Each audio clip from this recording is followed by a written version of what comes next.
Good evening. First off, I'd like to thank each of you for your service to our community. It is truly appreciated. As you may be aware, there's an epidemic impacting children across the planet, including many here in Decatur. And I'm not speaking of a virus.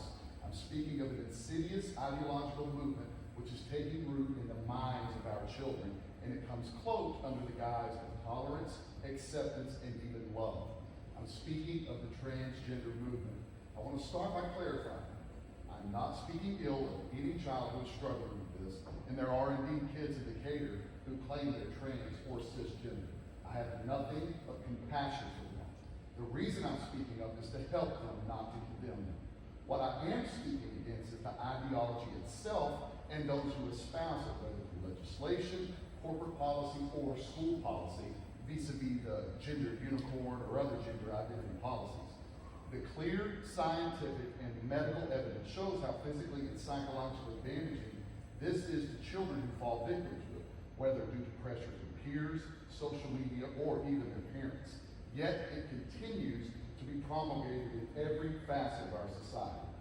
We have a duty to ensure that children, parents, and educators of our community are protected. A few facts to consider. In just 7 years, there has been a 2,000% increase in children seeking treatment for sexual identity confusion.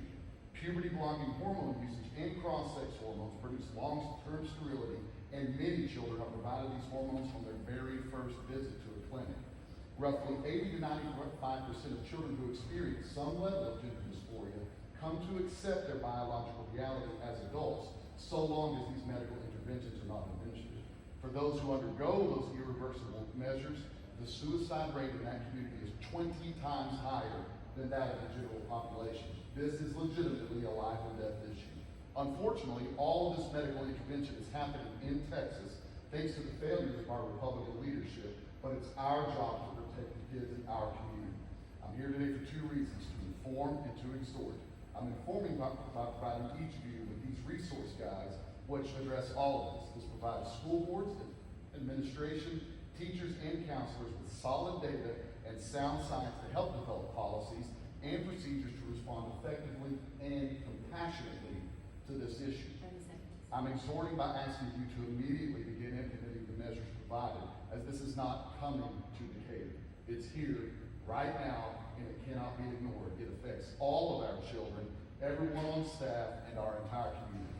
Thank you very much for your time, and God bless each of you, and I hope you have a merry